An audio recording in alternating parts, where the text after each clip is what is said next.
Okay. All right. Hey, everybody. This is Bob Miller. I am the Chief Operating Officer of Global Data Systems. And today we're going to be talking about a technology platform called UnknowNCyber. And with me today is Dr. Arun Lakhotia, and he is the founder and CTO of UnknowNCyber. And we're going to talk about all things UnknowNCyber today, including how the system got started. And we're going to go through the whole 9 yards. So, Dr. Arun, why don't you go ahead and introduce yourself?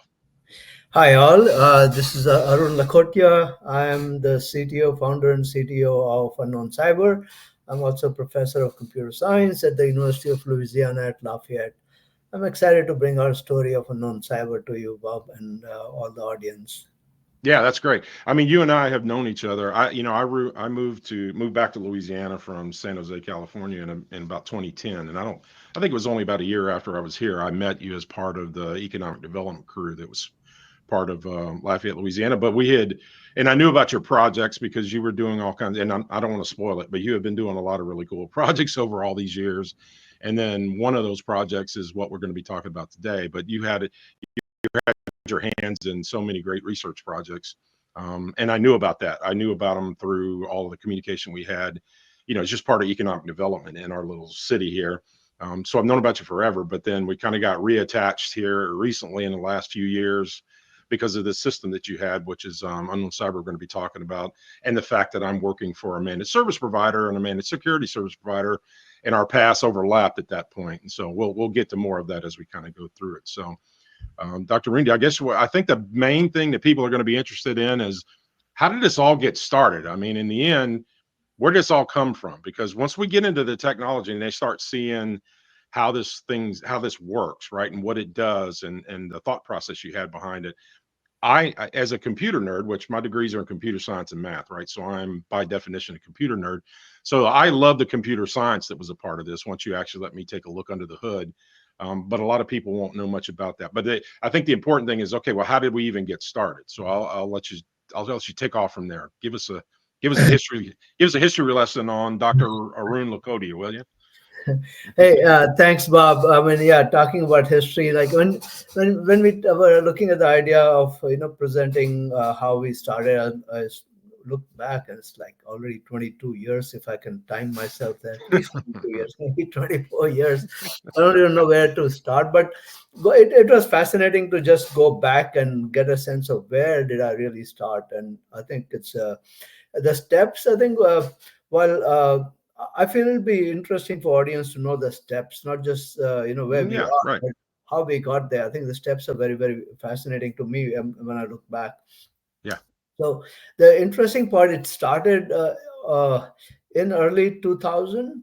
I had a student who joined me to do research here as a master student, and he was looking for some problem to work on.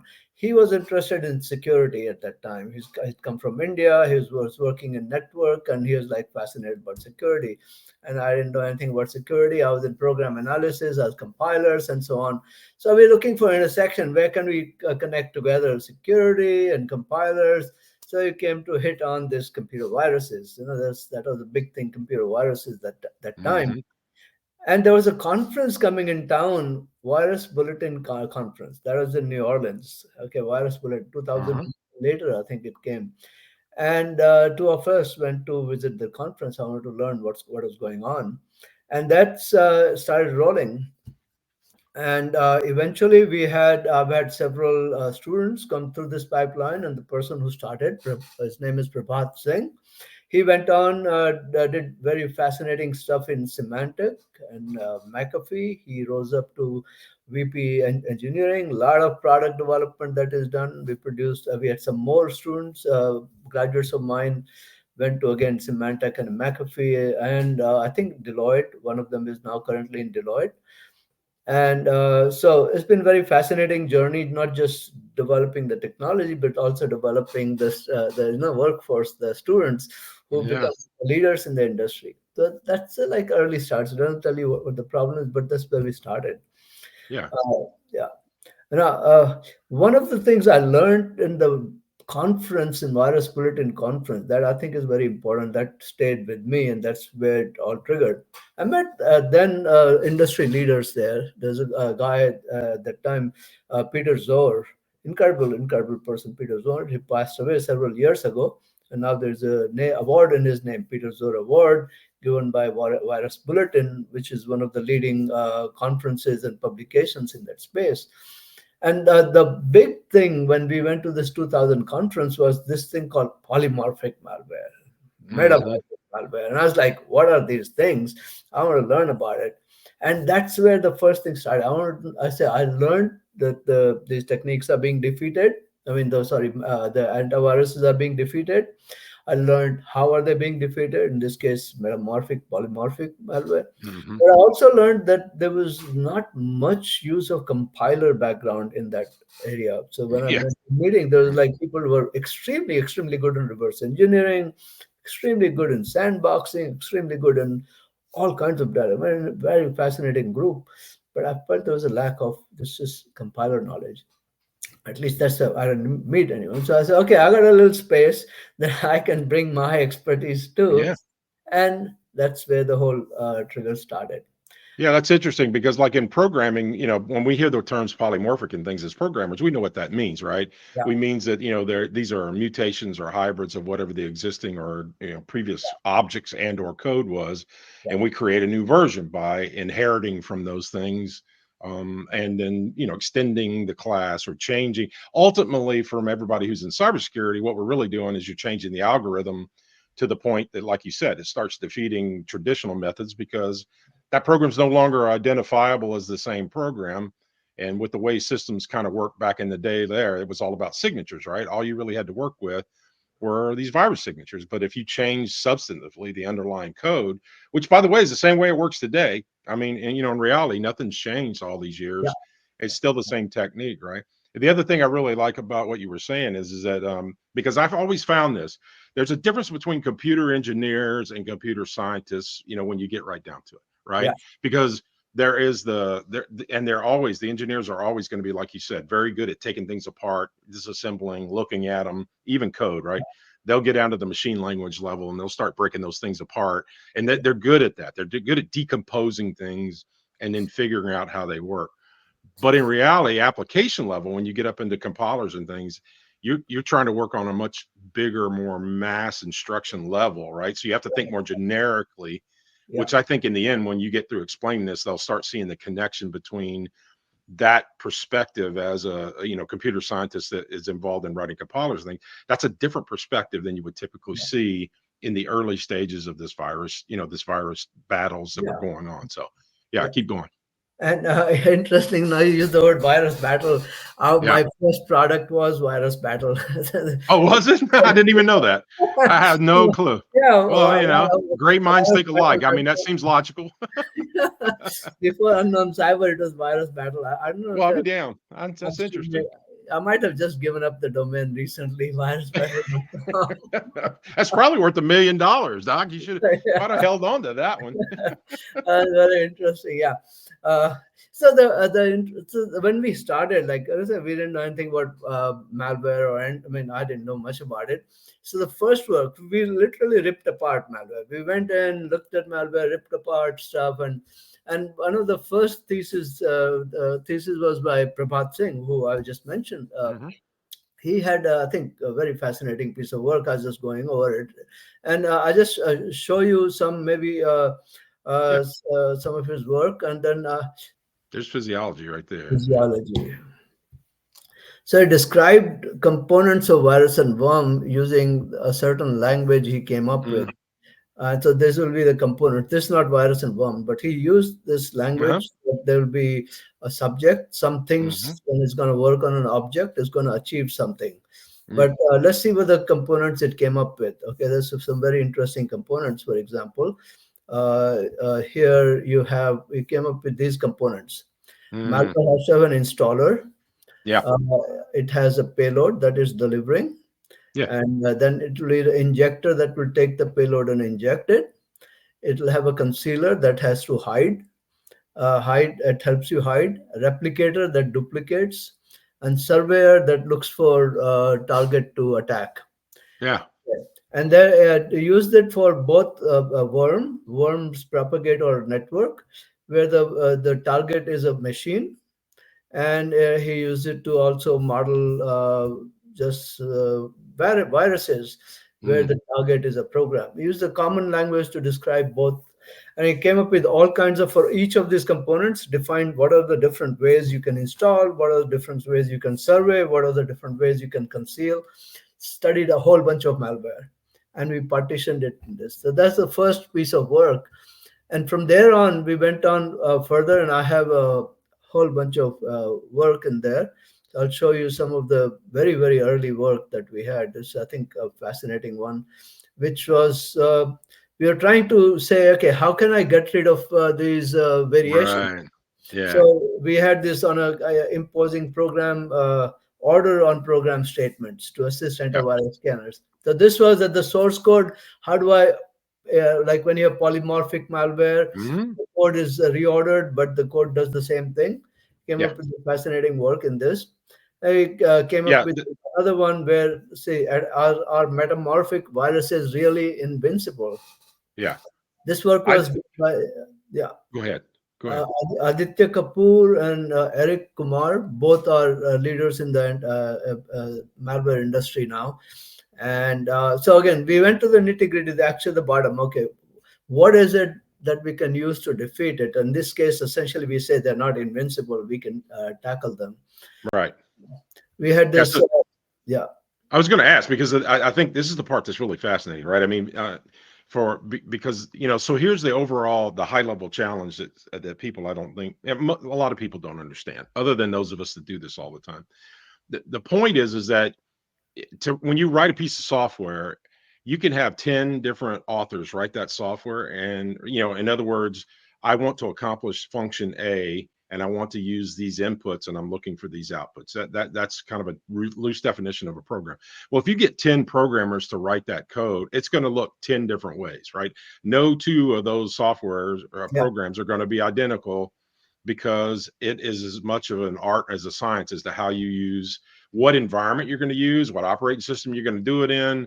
All of those things are variables in this discussion. So when you start talking about malware and antivirus software, you've got that same problem, right? It can be authored in lots of different operating systems and affect these IT technology ecosystems in different ways, either via networks and stay in the network realm, or they can go to the application realm, or they can go to the system level realm for operating systems. These are all different realms that these yeah, programs can get into. So when you're dealing with the fact that roughly 80% of malware is usually a redefinition of an existing version of some malware, and it has been used in a polymorphic way to create the new version, the challenge you come up with is, okay, how can I tell what the base function of these two software pieces are regardless of who wrote them, right? So that's right, what you're trying to get to. You're trying right, to get to a you're trying to yeah, get to a common denominator with the minimum number of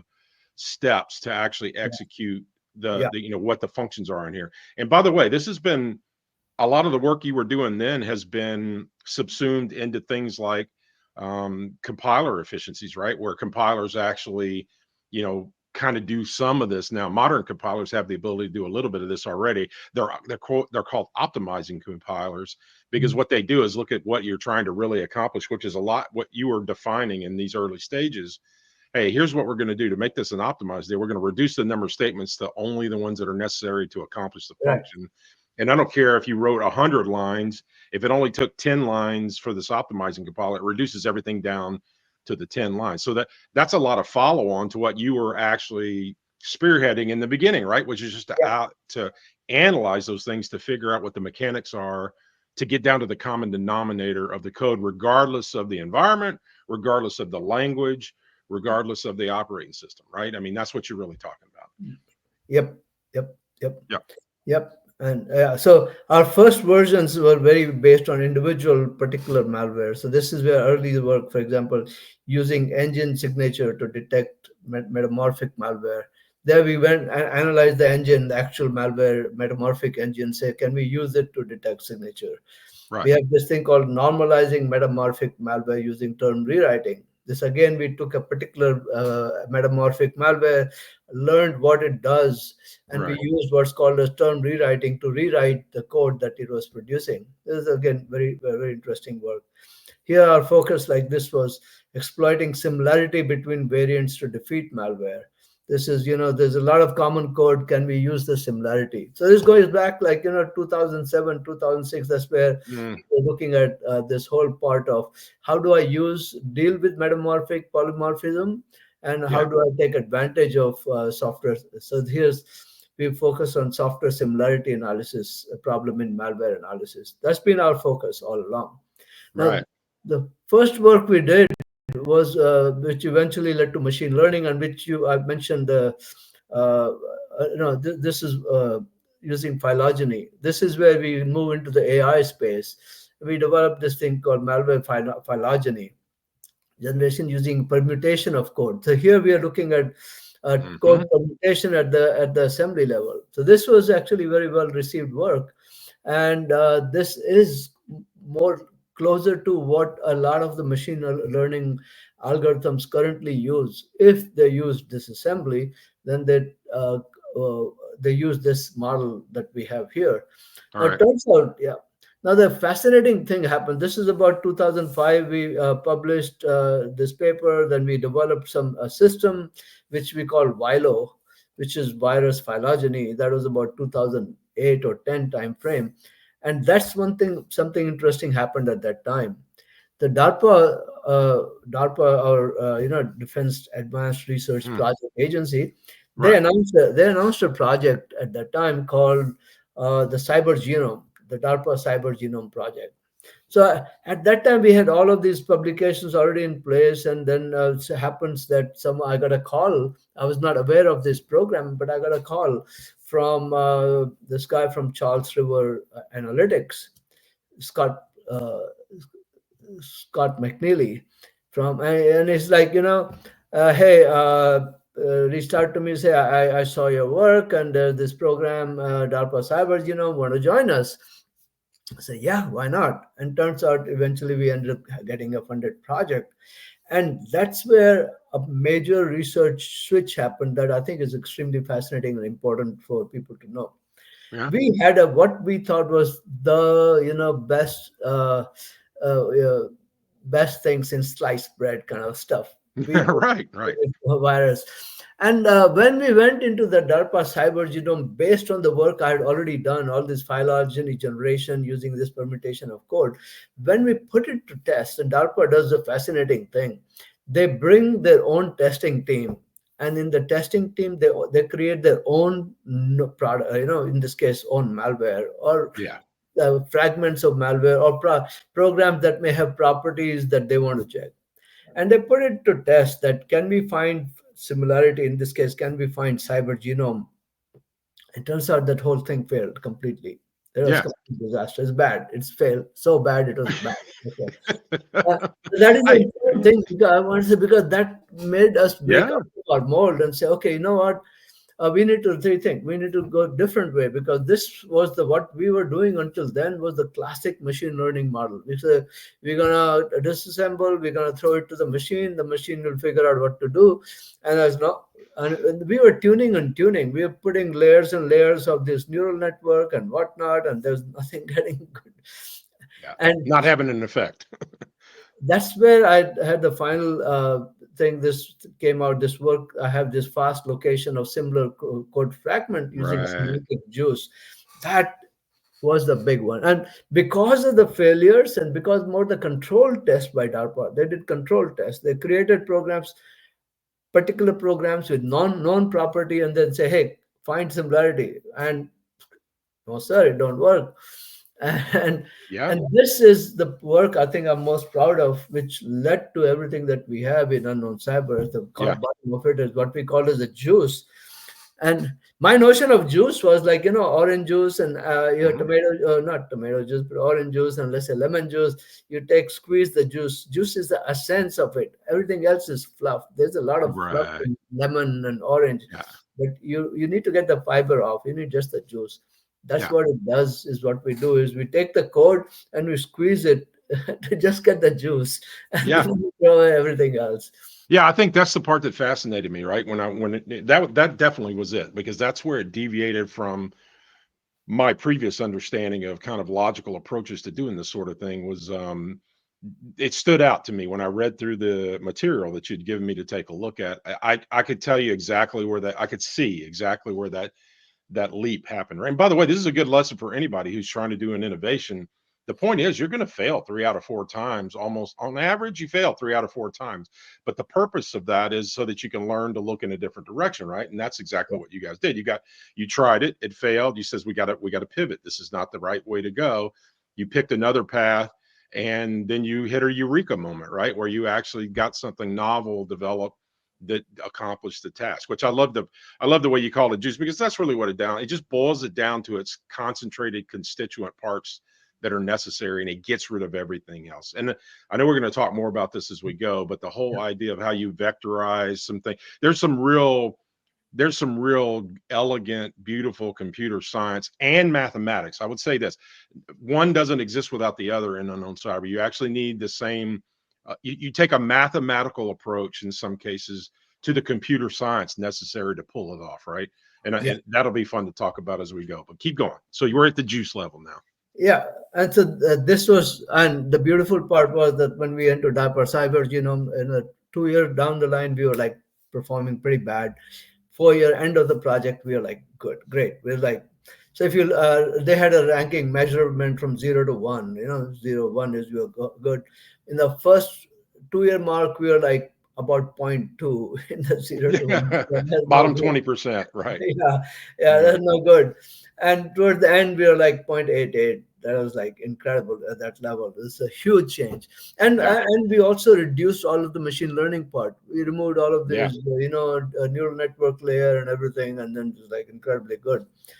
And that led me to say, hey, I got something interesting, and let's turn it into product, or in this case something that people can use. And Yeah. that led to the next step was the virus battle.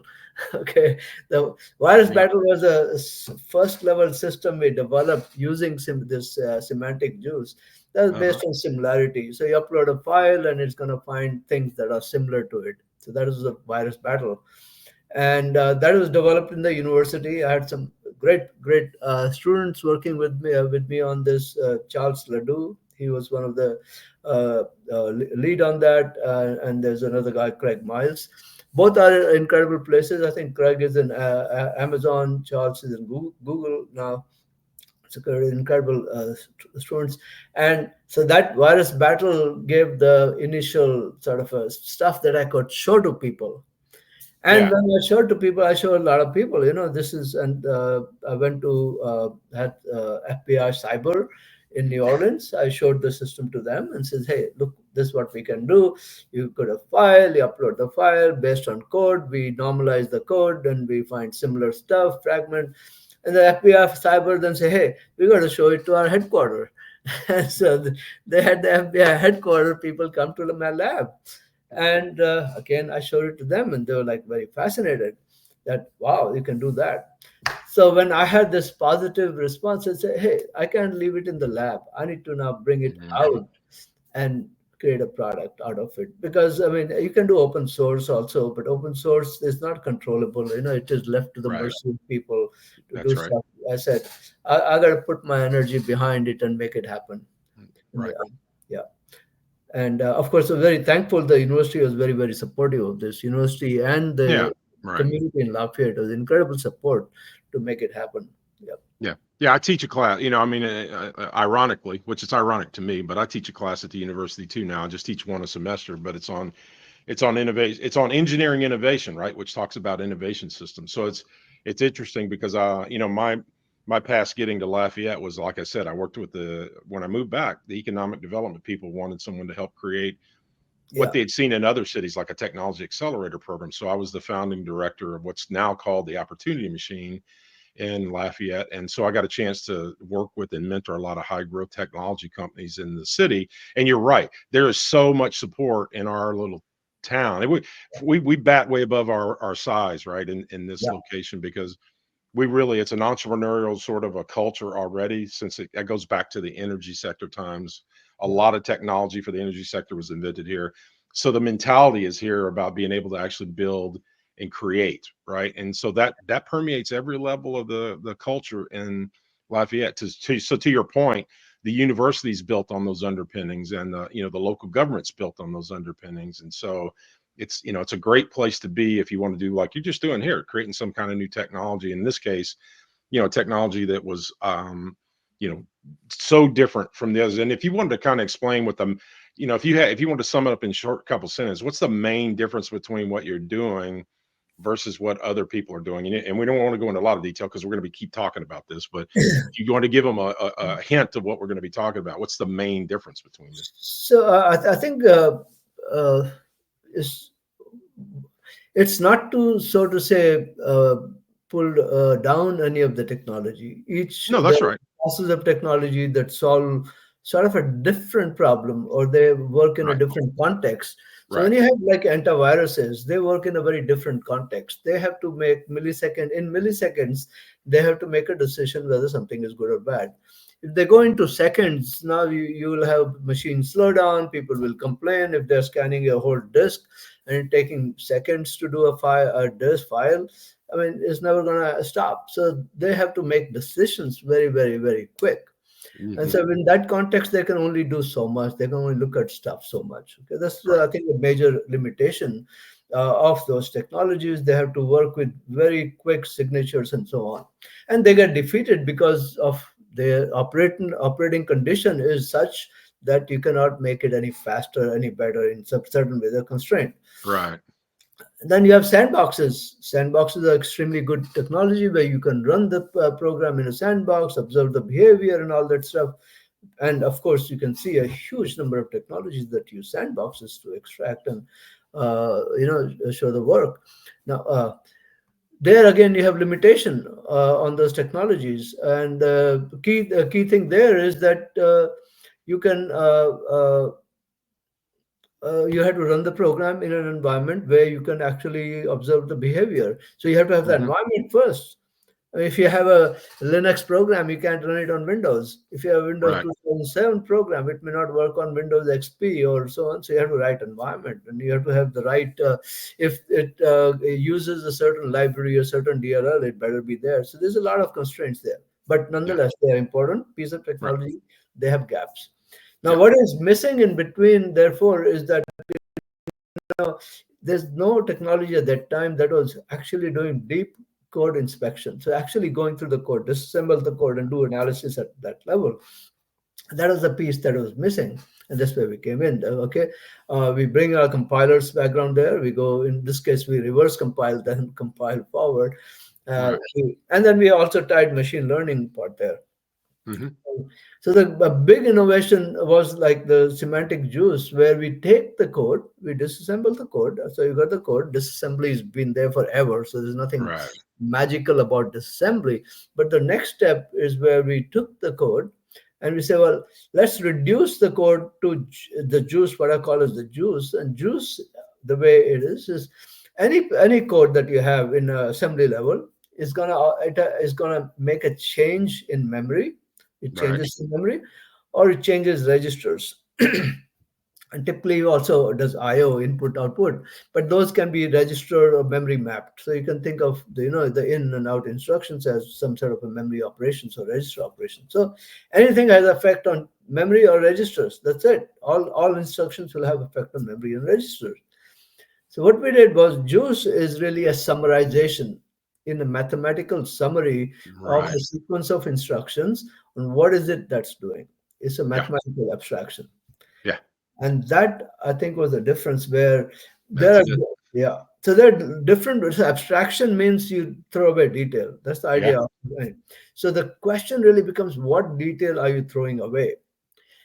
There are other ways of abstraction where people have done before, where they take the assembly has like instruction like move, load, store, add, so and so, and they would remove they would abstract by reducing them to a single character. So they would say like move is M, And lowered is also same as move, let's call it M. So the class of characters, and they would map it to the notion of genome, where you have Yeah. A, B, C, T. They say we're gonna give 111 symbol, and that's Mm, a good abstraction. You remove detail, but there you lose everything. You lose a lot because now right. uh, two different moves are the same.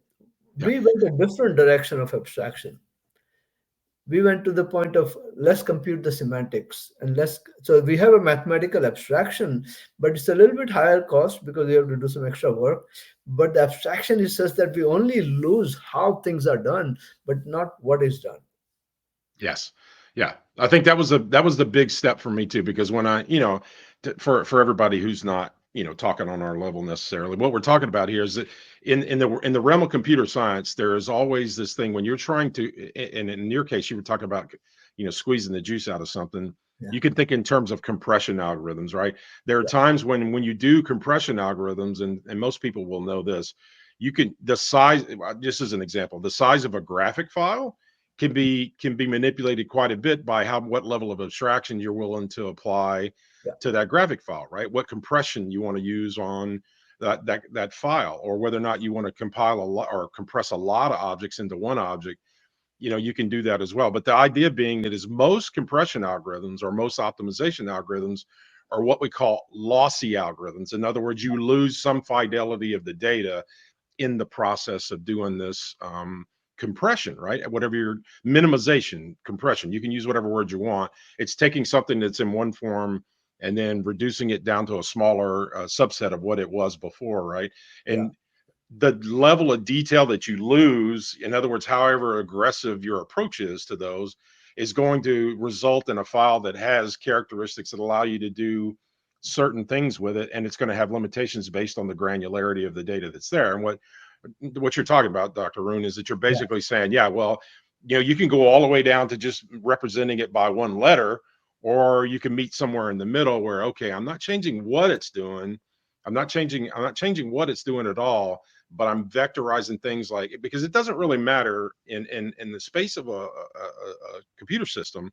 There are certain memory locations that are very sensitive, that have identification as to what they are, and that includes the registers, and that includes some other memory addresses, that have to do with interrupts and other things that are, you could think of them as staked out and consistent regardless of the machine they're on. There are some known addresses that are serious, but the other vast majority are just memory locations where things are happening, right? You could think of it as boxes. There's this endless realm of boxes that you put stuff in and take out and change and put it back in another box. And the memory location is not important. It's what are you doing? What's the function you're performing? What action are you performing on that data when you transform it? Because it's always a transformation, one way or the other. What you're doing is taking something that was in a certain state and changing what its value is and putting it back somewhere. And I think that's where the difference really starts shining, is because the level of granularity that you normalize this code down to gives you the opportunity for these neural networks and other tunings to be able to see what they're doing regardless of what system they were actually built on or operating system they were created in, right? Because when you get down to machine language, the machine language doesn't really care about the operating system. The machine language operates at the machine language level in the system, and that's not necessarily an operating system. That's more about the specifications of the processor that's involved and those kinds of things. So you basically eliminate the dependency of what you're getting. You're decoupling that from the operating system and the higher levels that are involved in creating that piece of code to begin with and compiling it and making it, getting it to an executable state where it's a binary. And that was the point where I thought it was just a genius move to more or less replace those memory addresses with just some placeholder vectors that, and because and I don't want to step on where we're going with this, because I think the next step was the actual eureka moment, and that's what you did with it after you got it to this form. Because this is great, right? Now you're kind of homogenizing. You're taking it and you're getting it down to its constituent parts. You squeeze the juice out of it. You're looking at the concentrate, and you're doing that and leaving enough granularity in it so you can tell what it is and what it's doing. Not necessarily, you do lose a little granularity because you don't know what part of memory it's doing in, but that wasn't the important part to begin with. It's more about what it's doing, not where it's doing it at. Right yeah, now, you want to watch for those key addresses because they signal some intent when they're using things like registers and stuff to do things. but those are staked out and well known, so those are easy to not lose. But the function of that code is what you're preserving as part of this optimization to get it down to its constituent parts. And it's the next step. I mean, it's this normalization is awesome, right? I mean, first of all, I was all over the room, and I said, oh my God, he basically vectorized this code and he reduced it to its minimum parts. And then the next thing, which was the aha moment for me, I'm going to let you keep going. What do you do with that next so that you can actually use that? Because this is where the rubber meets the road, right? Yeah. So the a big part is scale. So what we want, so okay, we take code, we reduce it to some sort of a juice semantic minimal form, and so now I get two pieces of code, and I say, okay, how do I know they're the same? The same. So now we have the problem of taking semantics of one, taking semantics of the two, second, and then comparing to say whether they're the same. And right. There again, there's the classic method of doing things are very expensive. Expensive as in you have some semantics, you have another semantics, and you prove that they're same. And that typically requires what's called as theorem proving. And theorem proving is a very expensive game, because expensive means a little piece of code you might spend half an hour to prove whether it's same or not. It's kind of current technology is very expensive. So what we said is, okay, that is not going to scale. It's not going to scale for comparing two. Right. So we say, well, can we write it in? Can we create our own way of representing the semantics, so that two different ways of, if I have the same semantics, I'm getting it. When I write it down, it will create the same string. So the string representation, just like Python string representation, is the same. Yeah. This is where it goes, right? This is the part. I don't want anybody to miss. You heard what he said, right? When you're reducing it down to the string, for those of us that are programmers, that's a sequence of characters, right? That are basically lined up, and we call them strings, right? Yeah. This is pay attention. So keep going, Dr. Room, because this is where it all goes right here. So the semantics is an internal data structure. It's like a complex tree kind of expression.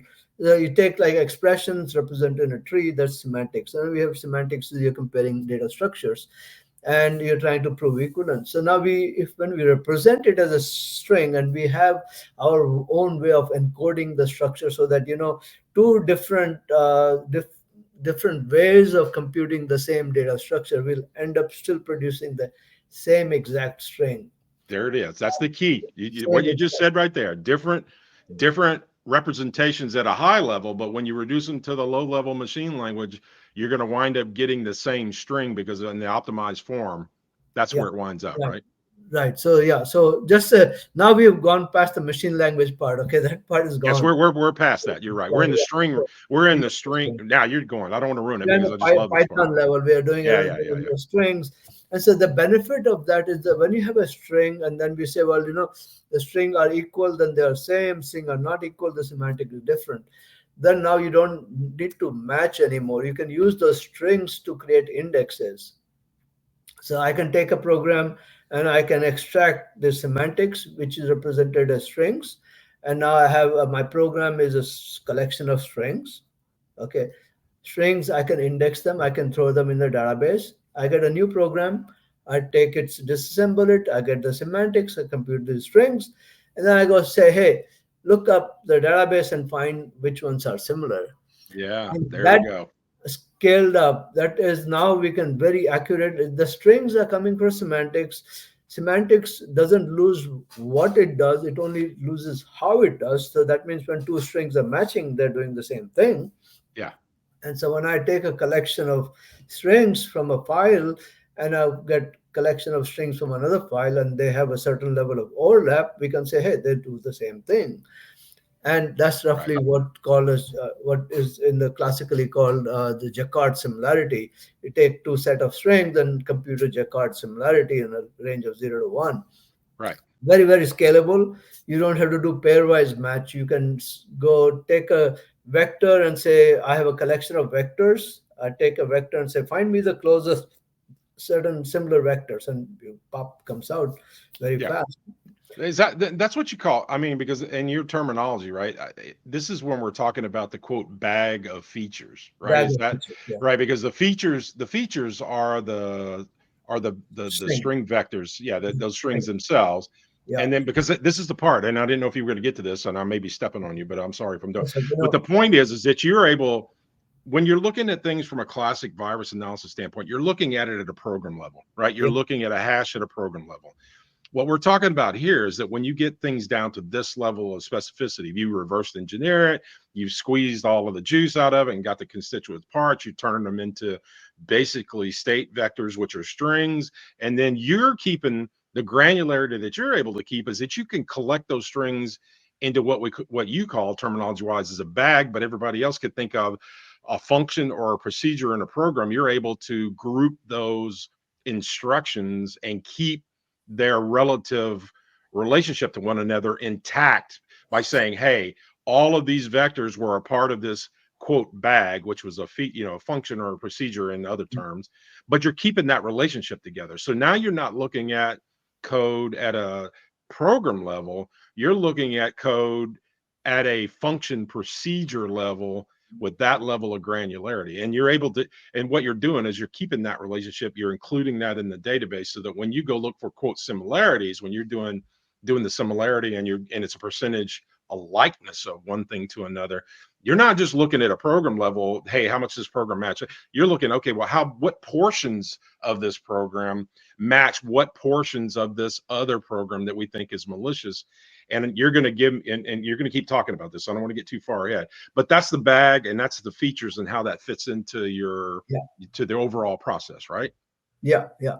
Yeah. So that's, I think, yeah. So the key, because we have these strings which are coming from semantics, we know that even though the programs may do the same thing differently, the order might be different, we get the same string match. So we can go back and say, okay, whenever two strings match, the corresponding function. So strings are just representing the semantics. The corresponding code that is there, they're the same. So Yeah. now if I take a collection of strings and I have another collection of strings and they have a high degree of match using Jacquard similarity, we can say these programs are doing the same stuff. And so that is the key part. So although we are operating at a very high level, we are also connecting at the low level a very high degree of accuracy. So we have not lost, we only lost how a program does, not what it does. Right. Some of the other abstractions, they lose both. They lose how and they lose what. And they Right. have an abstraction that you cannot really, make an assessment what kind of errors we are making. So in our case, when we say something is similar, we don't have any significant false positives. If you say similar, it's similar. Now it could be false negatives that the two things are supposedly similar, but we can't tell, and that may still happen. But the key is that there's no classic machine learning. You can have both. You can have false positives. You can have false negatives, and so it becomes harder to use the decision. So if I know there is no false positive, and there's a certain decisions I can make. Say if they're That's similar, correct. they're similar. I don't need to question that part. But if I gave you say, hey, they're similar, but you still have to check my answer, then I'm not giving you a whole You're lot. you're not doing, yeah, you're not doing a whole lot. Yeah. Yeah. Yeah. So when you do like the other method of similarity, like people do what is called as the ImpHash. Yeah. ImpHash, what happens is you take a file and you take the import table. Import table is all of the API, the DLLs you're loading and what functions you're calling is import table and compute a hash. Yeah. Yeah, ImpHash is good. So if the ImpHash matches, that means that two different programs are using the same DLLs, they're making the same calls, but that doesn't tell you a whole lot because there could be a variety of reasons how you can use the same DLLs and so on. So in those cases, you have a match, but then you still have to go check Yeah. because all it does, okay, I got a match. And similarly, there's a ssdeep. There's another hash mechanism. Same story. It finds matches, but then you have to go check. Yeah. In our case, when we say something is matching, it is matching. You don't need to go check. It's Right. done. And now Yeah. we can move from there, which I think gives us the next level advantage because we don't have errors. So we can now take advantage of our guarantee that this is a match, and therefore we can now take into automation, do some of the Yeah. other stuff. Yeah. Yeah, and one thing I don't want to miss out on, and I don't know if you're going to get to this or not, but I'm going to throw it in. So the reason that you can make a determination of match and not match talk about the data set that you're matching that against, right? We haven't really talked about the fact that Yeah. part of this analysis requires you to have something to check against. So talk about the composition of the data set that that you use. Yeah, so I think this is a very thanks, Bob. It's an important part. So we at the base we are saying, okay, I know how to match things. I have strings and so on. So okay, now what? So from a scale point of view, I think it becomes right now what we have is I think about 6 million files in our collection. So you have a large enough collection. It's not 100 million, but 6 million is a pretty large collection. 6 million of malware and And viruses, right? Malware and yeah, viruses, yes. yeah, so malware plus goodware, we have like a 6 million. It's a collection. So at the bottom of it is a binaries. We just match code and say, okay, A is similar to B is Right. similar. So at the bottom most, we just match code. We're not matching good or bad. We're just matching code. And of course, if there's a code I get and it matches a bad, then we say, hey, this is bad. Because if you have code that Right. I've seen in malware and it's a lot of it, then it's the same code. So but it's a large collection, so we can, for example, you give me a new malware within 5 6 minutes, I can get you everything that it matches in our collection. So that's a level of work in 6 million files. So give me one file, I'll go give you in 6 minutes things that match in my collection. Yeah, Okay. we're going to compare you against 6 million possibilities, right? And the Right. way I kind of phrase this so people understand it better is I look at that database as a genetic database. You can think Genetics. in terms of that this is a genetic database, just like we have genetics where everybody is now swabbing and sending it off to for family tree and whatever, and they're getting a breakdown of their DNA. That's basically what we're talking about in terms of these algorithms that are a part of this malware and virus um, ecosystem that you've captured 6 million samples of. Is that remember, we're bags of features, so the function level collection that's grouped by not only function but also by the program that used it. That's a database, that a genetic database of all of those, Yeah. because that's what your genetics are, right? It just makes up, it's your DNA that makes up who you are. It's the same thing here. These are the functions and procedures and program level definitions that make up how how virus and malware works as it relates to the 6 million samples that are in the database. So I call it an algorithmic genomic database, right? Because Yeah, it it is. also accounts for the algorithms. Like you said, it doesn't see how they're doing it, but it tells you what it's doing, right? And Yeah. you can see what it's doing. And so it has a comprehensive list of over 6 million samples of how people have used that for malicious and virus type software, worms or whatever else you want to talk Whatever. about. Yeah. That's all in there. It's all in there, right? So all of those genetic markers are in there. So when you submit a new file and it breaks it down into its strings and its bags of features, and then it runs that string, that set of vectors against the database, Mhm. then what it's doing is it's checking the similarity of the bags of features and functions to the entire 6 million. Yeah. That's 6 million inhabitants of there, but with all of those bags of features categorized as well, which is probably putting it well north of 6 million at that point. When you break it Yes. down and look at individual datums, it's a lot bigger, right? Yes, so we have several billion functions. Okay, Several billion functions. There you go. That's what billion. I'm Yeah, so at the right. bottommost we have functions. But Right. I think the important part is 6 million looks like a very small number given that people have hundreds of millions of malware. But reality is, and that is what you see when we upload a file in our system. Reality is that those hundreds of millions are not new malware. That's correct. They're just different malware files with some hash difference. So They're for not example, novel. They're not novel. That's the trick, right? They're they're not not brand new, novel approaches to things. no, They're, like we said before, I said it early on, 80% of malware is an adaptation of existing malware. right. So it doesn't matter what the total number is in the field is, because their ancestors all come back to a much more finite set of ancestors. And I think I explained this to the people that you guys were sharing the story with. I said, you got to think about it like if you've got a black sheep in the family, an uncle who was not that good and used to rob places and stuff, and it turns out you're the grandson of that guy, then people are going to say, hey, I don't want to leave him alone with my lawnmower, right? Right. Because you're going to know that somewhere back in that DNA Yeah. there's a tendency way back in that DNA towards something that's Yeah. not where you want to be, right? And it's the same thing in this case. Those are what the percentage of likeness to those things. It gives you an indicator. It's a real functional indicator of what the potential is for whatever it is you're examining and comparing against, right? That's the key to this. Yes, and it's not uncommon. We upload a file and we find that it has code that is shared, connects to code that was first seen by us 6, 7, 10 years ago. So Yeah. the code is not, although people say it's changing, once you normalize it, even with compiler variations, sometimes the compilers may use certain different registers. There's certain, they remove all of them. So if I can match code that is like up to 10 years ago, you can Yeah. imagine compilers have changed along the way. In 10 years, Yeah. people are not using the same old Windows machine. They've moved to a lot of different Right. things, right? Well, they also do obfuscation, right? They try Yes. to obscure the code by putting things in there because what are they doing? They're trying to counter the file level identification of what it is they are.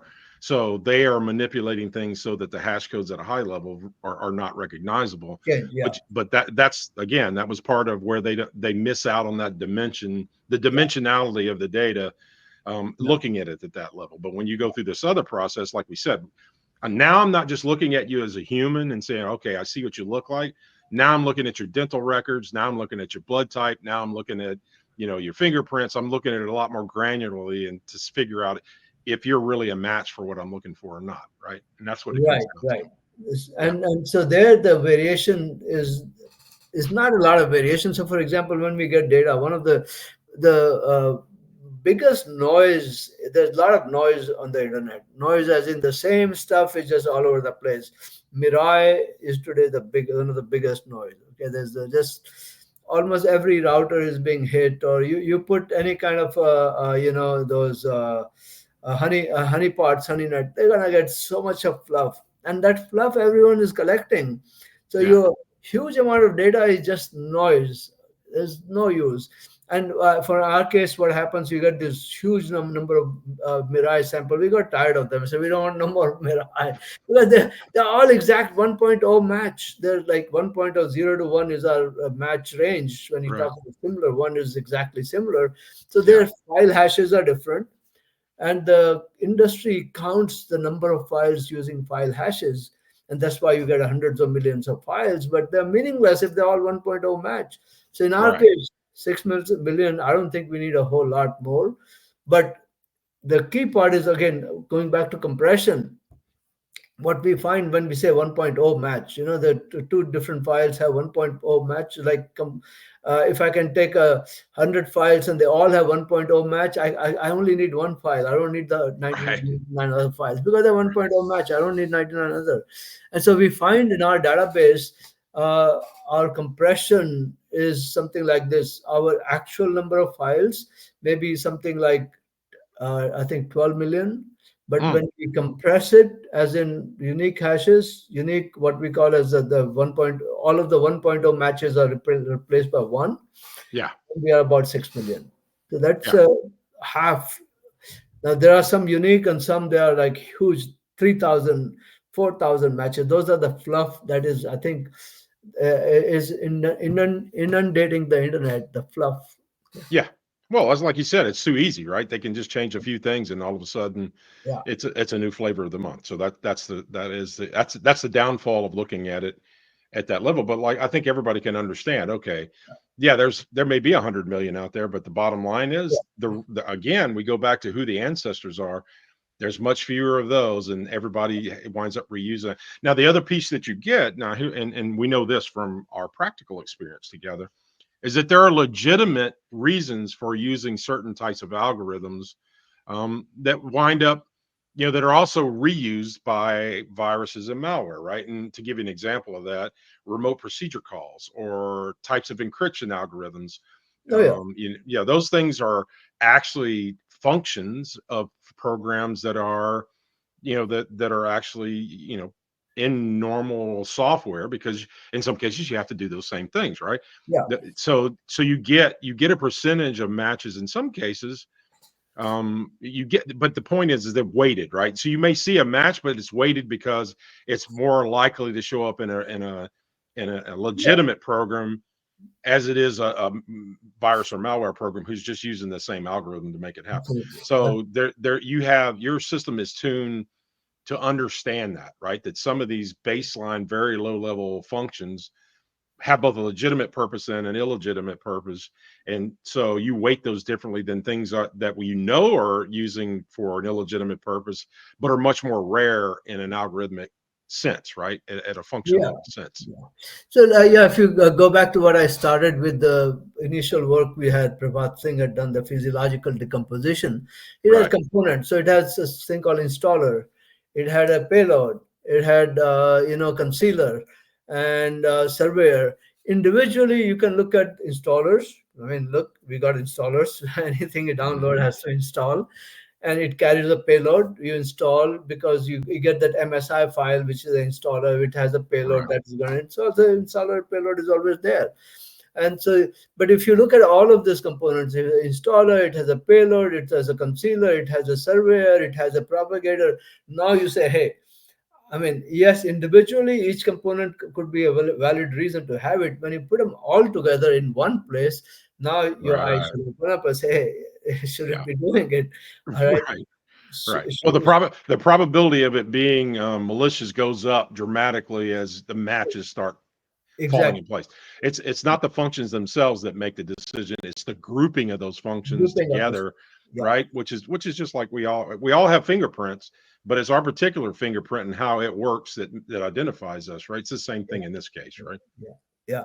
So this is so when we have a file that's known to be malware, it has a set of functions, and then I get another one which has a very high degree of overlap. It has the same functions as this malware. Then the probability that it's a malware is extremely high. I mean, of, uh, and the Yeah. more, of course, if I have a zero point 0.9 match, that 90% or so, about 90% of the files functions are the same, and let's say there are 3,000 odd functions, then it becomes, the likelihood extremely high.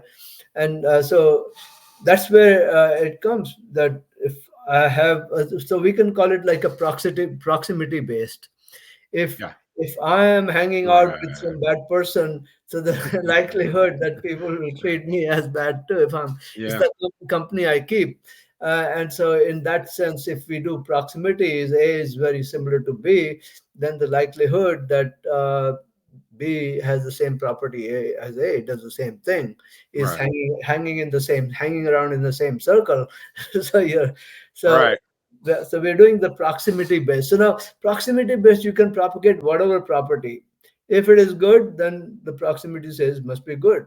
Yeah. If I say that this is very similar to Mozilla, then it's likely Mozilla. If I say something is very similar to Microsoft Word, well, it's likely Microsoft Word.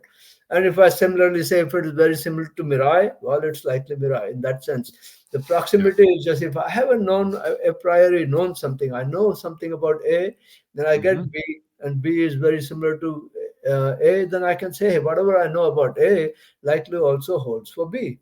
Yeah. And it's not necessarily whether good or bad, it's whatever that is. And in this case, if we have a large collection of malware, and then we known malware, and then we get something new and we match it, say, hey, this matches malware, so it must be malware. Right. Yeah. Yeah.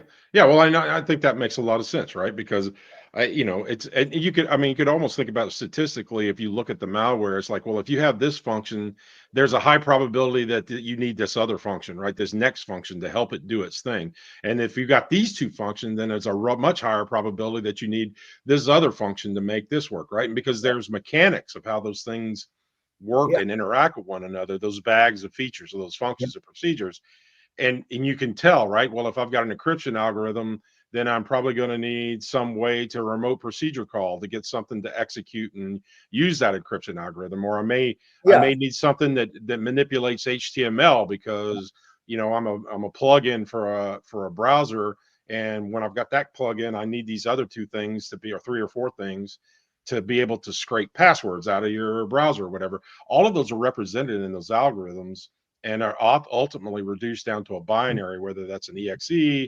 or whatever executable you want to talk about, or a DLL, or whatever the executable nomenclature is for whatever the operating system.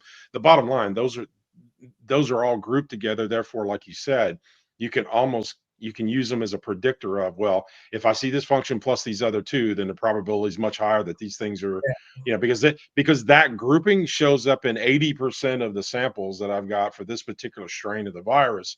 That's Yeah. starting to have a high tendency that the grouping of those functions is significant, right? And it's not a false positive. It's a, Right. and then when you add the other functions that are a part of that analysis work, and they just start stacking on top of it, which is how you create your index about from 0 to 1 about what the level of matchedness is between those Right. things, right?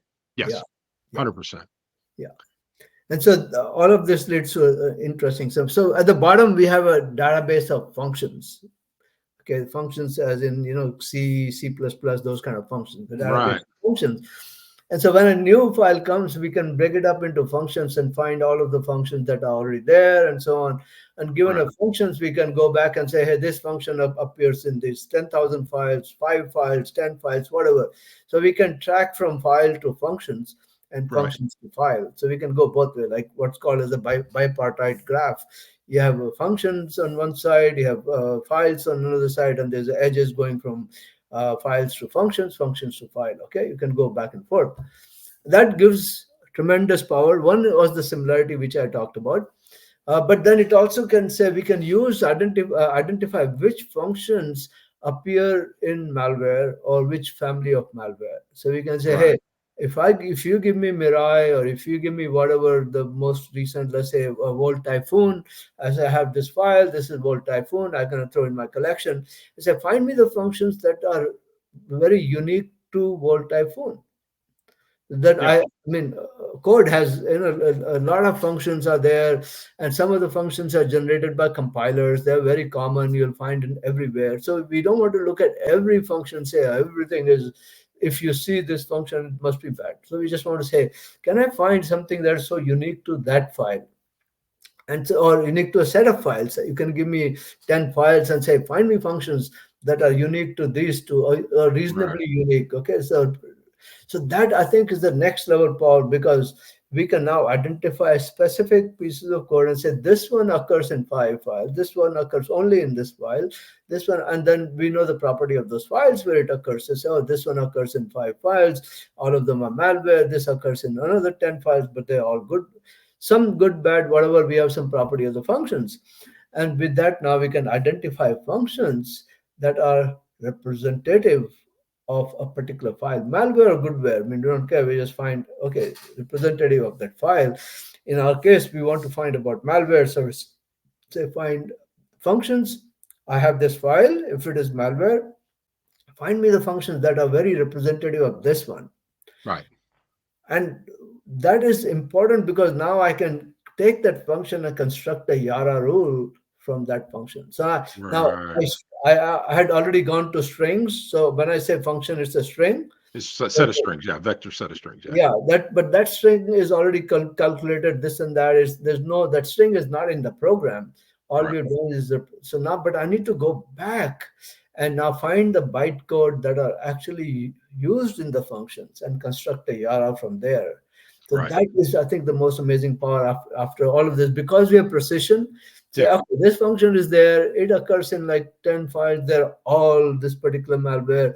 Well, it's very representative. So let's take those functions that are unique and from there construct YARA rule. So we yeah, take the string, we go back to the code and we pick out the byte codes. From there, we jumble it together, and there's some work involved there too. It's not straightforward either. There's some yeah, work involved there to construct YARA rule.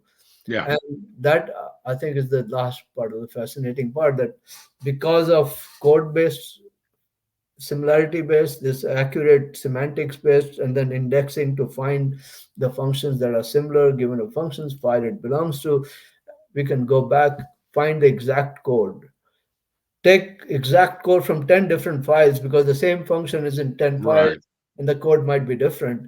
Yeah, Compare the code, the bytecode differences, and then from there construct a YARA rule and say, hey, here's yes. YARA Yeah, yeah, that's huge, right? I mean, because what you're doing is you're not just looking at one program creating a YARA rule. You're looking at a family, family. right? You're looking at a family, or in genetic terms, that's a phylus or a classification, however you want to call it from a genetic standpoint. You're looking at a family of these guys, and you're creating a comprehensive YARA rule out of the actual physical bytecode that made up the original instructions, right? When Yeah, it, down at machine language. So now you're not only catching the one that triggered the study, but you're also reinforcing the YARA rule for the entire family, yeah, which means in some cases YARA rules can actually hit on, they can hit on partial matches because of the way YARA rules are built, right? You Yeah, yeah, don't, that particular, it's not just going to fix that one, it's going to give you some protection against that whole family and yeah, slight sure. modifications of that family in some ways, right? You're going to be able to see that at a match level with the YAR rule, which is going to help you. And so why is all that important? The one thing we haven't talked about is that, the one problem that we all have is that to some extent, we don't have an actual real approach to 0 day, 0 day incursions, right? I mean, the whole idea of a 0 day, the definition of that is that it is unique enough and new enough that it's not known by the threat detection systems that are in place that work at a program level and a behavior level, because it has slightly different behavior or is a slightly different program. So therefore that hash doesn't get caught in traditional methods. It's only when you put it through a deeper analysis like UnknownCyber that you start seeing, okay, yeah, well, it's a new file. That's just true. It looks completely different. It doesn't match anything in the threat feeds that we get.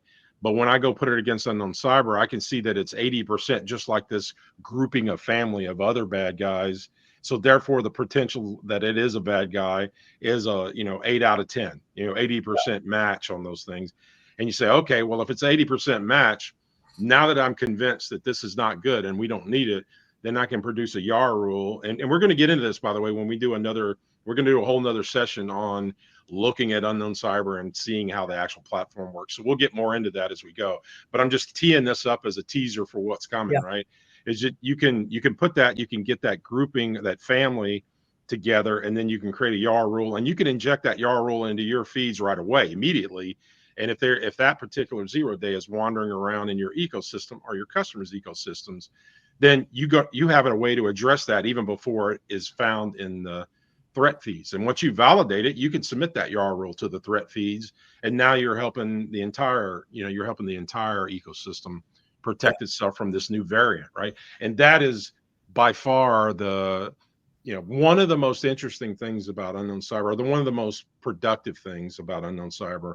And we're going to talk about why it's important. We're going to go through, we're going to have a whole session about how GDS uses it in multiple applications from a practical standpoint. How are we using our interface, our integration with UnknownCyber? Because we have about 4 different methods that we use, or use 4 different applications that we use UnknownCyber in, all of which are novel and all of which are really not used today and by anyone else other than 3-letter agencies. There's quite a few 3-letter agencies that yeah, are using that.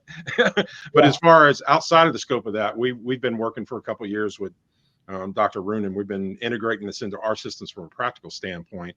But we'll be talking about what that's actually done for us in another series. So this is going to continue on. We're going to go. So this was our episode on the background and the history that gets us up to this point. Is there anything you wanted to add Yeah, before yeah, we I talk think so. about what we're going to do next? So go Yeah, ahead. no, since you mentioned the word family, I think it's very, very important here. Okay, the notion of family. So now this is a big differentiator from classic what people do in machine learning AI.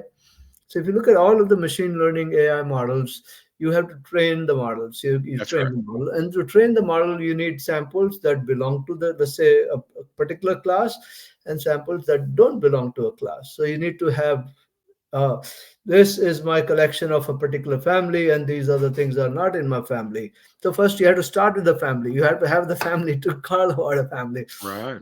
In the context of malware, it creates a chicken and egg kind of a problem. If I already know the family, if the world already knows family, family means you should have more than one. Just one is not a family. You got to have some collection to Right. call it a family, right? So now, where do I get the family? And by the time you make a family, it's gone. The game is over. So Right. how do you deal with in the malware context? How do you create data that is labeled? In some sense, I know that this is, and then use machine learning. What we do is we don't do nothing, none of that. So that's the very important part. We don't do none of that. I Right. don't need labeled data with the No. family Right. name, family that. We don't need any of that.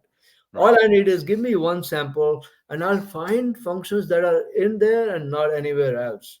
Yes. That's it. My definition of family is whatever program you give me, or two programs or 10 programs, whatever collection you give me. So that's my core Yes. family, right? Yeah, that is the difference in the family, using the terminology family in Right. the case of unknown cyber versus what other people use it for, is Right. because we're talking about a grouping of bags of features, which are these functions procedures that Yeah. have similarity with the one that we're investigating, and you have those categorized by what they were, what the author, what the name of it was. It's at a program ID level, you Yeah. know that. So yes, we're assembling a family based. But like I said, we're not looking at your face. We're looking at your dental records. We're looking at your Right. fingerprints. We're looking at your blood samples. And if all those look similar, then you're going to belong to a family. And it may not look anything like the family you think you've got, because Yeah. that's not the level we're looking. We're looking at a whole different level, right? Right. That's the point. So Yes. our notion of contrast is very straightforward. Whatever collection you say, hey, make me a YARA for just one file or 10 file. That 10 file against the rest of the world. So Yeah. the Back 6 to the billion virus people battle. and the yeah, that's right. I think you need to go figure that. You need to go find if you got that URL. You need to make sure that doesn't go away. Virusbattles.com again. Yeah, virusbattle.com. That's awesome. Yeah. Yeah. So the product in the university, the thing was called Virus Battle, that was licensed. Yeah, When we licensed it to Unknown Cyber, the yeah, product from the university was called Virus Battle. So yeah. that's Well, interesting. that's cool. I Yeah. think that's a great name. Yeah. I can understand it. You just, Yeah. at least knowing that in the history it was used to be called Virus Battle is enough for me. But that was cool. Yeah. Yeah. Uh, All right, so that's I would say that that's a good point for us to kind of wait, and we're gonna do it. So we're gonna continue this discussion, Doctor. We're gonna wear everybody out. We're gonna keep doing these sessions. This gets us the history, the background, up to the theoretical point of how it works. Giving you some idea of the results of that. So we're gonna have a couple more sessions. The next session we're gonna have is we're gonna let Dr. Arun get in unknown cyber and actually show us how, from an application standpoint, how he does what we just talked about from a theoretical standpoint. You'll actually see the practical application of that in the environment, and we'll go through that, and we'll look at some really cool analysis work that we wound up doing as a part of the integration between GDS and unknown cyber. We'll talk about a couple things that we noticed. It'll also spark a whole number of conversations about binaries and signed binaries and unsigned, but we're going to have all kinds of fun talking about that as a part of that particular sequence of shows. And then the final one will be about the application level, how we use it as a managed service provider, managed security service provider, how we've integrated that in to our application systems and our support systems. So there's a lot to come. This winds up being a long video as one piece, but we're going to break it up into smaller pieces, and we're going to do a few more really large format discussions that'll get broken up into sequences. But we're gonna wear this out. We're going to go all the way from the beginning to the end, so everybody gets a real good feel for why this system is important. And I personally feel like it's groundbreaking in its ability to do things that are just not available on the market in mass yet. And when we get down to the application of this, you're going to see that there's quite a few applications that the system works in, right? And we keep yeah. figuring out new ways to do it. I think that's the interesting part, is we keep figuring out new ways to use it to do different applications. So it's going to be a lot of fun to talk about that. Anything else you want to add for this one, No, Dr. I Arun? think you did good. I think the core technology is matching malware, matching binaries, and now you can apply it, use it in a very creative, different ways. So Yeah, it is not just one shot antivirus. All I do is find bad, or all I do is run programs and detonate. So it's got a lot of flexibility, which we are finding with you, Bob, with GDS. You come yeah, up with new ways every time. Oh, we yeah, can use it here as well. So it is yeah, almost left to your, to some extent, your creativity in there. And yeah. it also spans from automation to the point of where you can do deep in actual, reverse engineer. Right, So it can, if you must reverse engineer for whatever reason, and you rather not, we are hoping that with unknown cyber, you never have to reverse engineer code, because we already give you so much information. But if right. you must reverse engineer, I think there again, we have a way to speed up. So we Yeah, have from automation to support and a transition. So you can go from absolutely. triage, you get triage, you get some indication. Now you want to take that information down to someone who's gonna go deep into reverse engineer. You want to hand off where the data can move back and forth. So we Yeah, have the whole path, which I think is feasible, all because of the kind of a data we have underneath, under the hood. Yeah, I mean, I guarantee, because we're constantly trying to make it do something it wasn't necessarily defined to do, right? But it's all using, because I think the whole reason is because it's a modular toolkit approach to how you built that application. It lends us the opportunity to use it in that way for different applications, and that's why we continue to innovate about how we're using it, and from a practical application standpoint. So all good stuff. We love it. I mean, we love working with it.